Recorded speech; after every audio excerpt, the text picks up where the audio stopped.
Say for the sake of argument, there's this guy, Theseus. We'll get to him in a minute. People who know this story, please don't spoil the ending.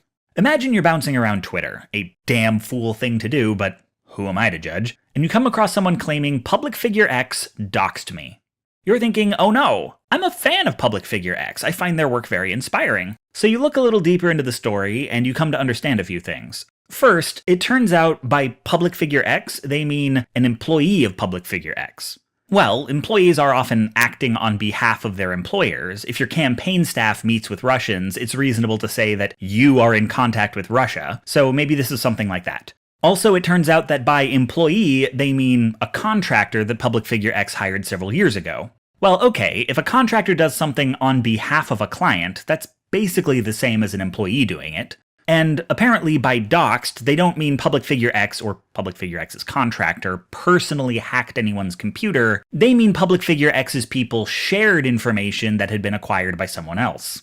Well, that's fair. If someone posts your home address on a forum and then the forum spreads it all over the internet, it's reasonable to say the forum doxed you. Oh, but it wasn't a home address or a private email, it was the person's name. Well, if you're anonymous for safety reasons, having your name revealed can lead to threats or silencing, so depending on why you're anonymous, having your name leaked can be a kind of doxing. Oh, and by leaked my name, they mean liked a tweet that had the name in it.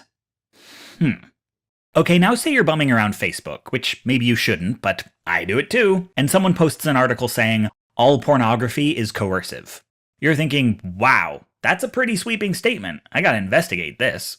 So you read the article, and it seems there's a school of thought that since in porn the product is usually images of women's bodies, women tend to be socially pressured or financially incentivized to do things with their bodies that people like to see but they aren't necessarily comfortable with. Since that consent is not freely given, all pornography is coercive. And you think, well, what about worker-owned porn collectives, or amateur porn that's just exhibitionists who don't monetize their videos? And after digging around the author's work, you find buried in a footnote in another article that, in their opinion, if it's worker-owned or unmonetized, it isn't porn, it's erotica.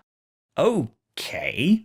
Now say you've ambled into the wildlands of Tumblr, woe betide the ones who travel too far from their dashboards, and you come across the claim that activist Y is a bigot. You're thinking, geez, first public figure X and now this? So you read a number of other posts on the subject, and eventually piece together that, by bigot, the people making this claim mean anti-sex worker, which, no question, that is a bigotry. And by anti-sex worker, they mean anti-sex, which, okay, that's kind of a stretch. And by anti-sex, they mean prudish, which is definitely a stretch. And by prudish, they mean is critical of the sexual objectification of women in fantasy imagery because they believe it drives women away from the community.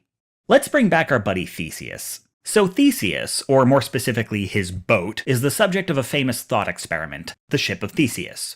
It goes like this. If you were in possession of the Ship of Theseus, and one day you were to replace a single board with a fresh one, and the next day you replaced another, and the next day another, and the next day another, one by one until not a single stick of the original remained, would it still be the same boat? If so, what is the essence of boatness that remains even when all the materials have changed? If not, when did it become a different boat? When the last board was replaced? When half were replaced? 3/4?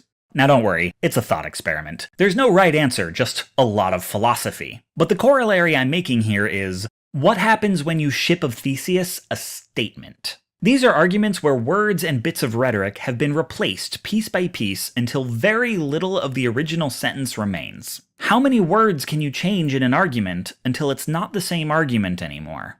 There are a few different aims when somebody does this. One is making the unacceptable acceptable. The statement, activist Y is against sexual objectification, is not controversial among progressives. If you go after activist Y for that belief, you're going to make progressive enemies. But if you redefine this as anti-sex, and anti-sex as bigot, now it's activist Y who has the enemies, and you've just smuggled an anti-feminist argument into feminist language. 2 is making the unremarkable remarkable. Some pornography is coercive is not the kind of take that sells magazine subscriptions. But if you've got a private definition of pornography that excludes sexually explicit material that isn't coercive, well, that's a provocative headline, especially since at first glance, nobody knows you're using a non-standard definition of the word. Now, it is true that at its worst, the porn industry is a misogynist hellscape of unregulated capitalism, but there are a lot of people ready to blame that on this bit, rather than this bit, and are hungry for articles that tell them being anti-porn is progressive rather than anti-woman and anti-worker. Any acknowledgement that ethical porn exists would make that perception fail, so, of course, it's transmuted out of the conversation. 3 is cutting people off from their communities. The statement, "someone who used to work with public figure X liked a tweet that had my name in it," gets converted into "public figure X doxed me" for the purpose of turning public figure X's community against them, with the added benefit of gaining favor with anyone who already hates them. It's a standard abusive boyfriend tactic. If you want to mistreat someone, first you cut them off from their friends. In the case of someone who is embraced by the progressive community, you slander them using something that community cares about. A lot of progressives are acclimated to getting burned, to finding out the gay activist harasses his employees, that the race activist exploits the labor of women, and that puts a lot of people on edge, and frankly, it's warranted. But when folks feel like they're just waiting to be betrayed again, they can be a little too willing to believe horror stories about their allies. I wouldn't say this is chronic, but it does happen, more than a little, and people will take advantage of it. The rhetorical ship of Theseus is a devilish maneuver because it relies on the kinds of substitutions that are, in a vacuum, defensible. Yes, a person who spreads private information is just as much a doxer as the person who acquired it. Yes, a person who is anti-sex worker is typically operating in a sex-negative attitude. Many of these substitutions will work in context, but the ship of Theseus is about making an inordinate number of substitutions and then burying the context. One can make the already dubious argument that this isn't technically a lie, but it's meant to form a picture in your mind of something that didn't happen. Public figure X personally releasing private information as an act of directed harassment. The necessary context that describes what actually happened is only provided when the statement is challenged, usually in the form of lawyerly hair-splitting. We can cite precedent that in the case of Twitter personality Q versus NeoGAF, the leaking of Twitter personality Q's name was considered doxing, so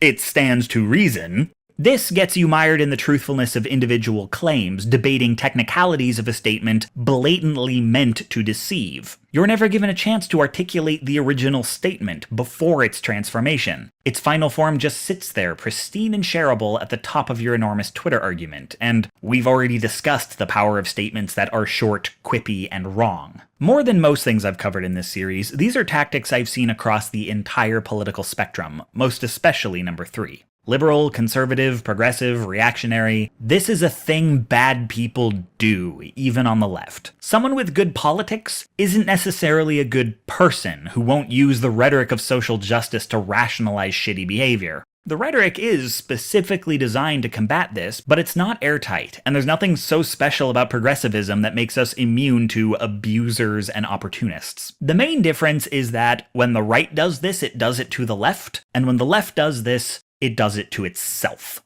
The far right is perfectly happy converting an attack or a bad argument into whatever they think progressive language sounds like, and bigots on the left are perfectly happy sneaking transphobic arguments into feminism, but the left by and large will not touch conservative language. We don't try to isolate a member of the alt-right by telling his community he's a race traitor or secretly gay. We don't often smuggle environmental messages into militaristic language, though some people who are not me think we should. The closest we come is when we run centrist candidates who present themselves as the best of the right and the left, but the right doesn't buy it. Even when we call someone on the right racist, homophobe, anti-Semite, which the right will claim is a ship of Theseus, it doesn't serve the same purpose. People can disagree with me on whether the left is disingenuous when it talks like this, but they can't argue this is hurting the right. I mean, when's the last time a Republican lost a job for being too homophobic? They're more likely to lose the job for being queer. And we can call Republicans racist until the castle rises above the clouds, but their constituency is made up of people who either cannot be convinced that one of their own is a racist, or can, but don't care. Or they prefer it that way. Discussing bigotry on the right is mostly so the left knows what it's up against. There's no real solution to the ship of Theseus other than to memorize what the dummy words are. To know when a TERF says child abuse, they mean calling trans kids by the correct pronouns. When a SWERF says rape, they mean consensual sex work. I can't give you a comprehensive list because I don't know all the words that would be on it, and it would be outdated as soon as I gave it to you. But with practice, you can get a sense of when an argument sounds fishy, and which people tend to give fishy arguments. Usually with a bit of Googling, you can find all the buried context has already been dug up by someone. People tend to be pretty quick about this. Learning to spot the ship of Theseus when you come across it is useful not just so you don't repeat hearsay you haven't verified, but because it tells you something about the person using it. The ship of Theseus is a kind of elaborate euphemism. What language they use reveals what they think we care about. What language they won't use reveals what they can and can't say. It's a temperature check for where we are as a society. What things do horrible people feel they can get away with, and what things do they have to disguise? But no disguise is perfect, and if you do the fact-checking, it will show you where they're weak. People will try to contort the truth, but the truth leaves an essence behind.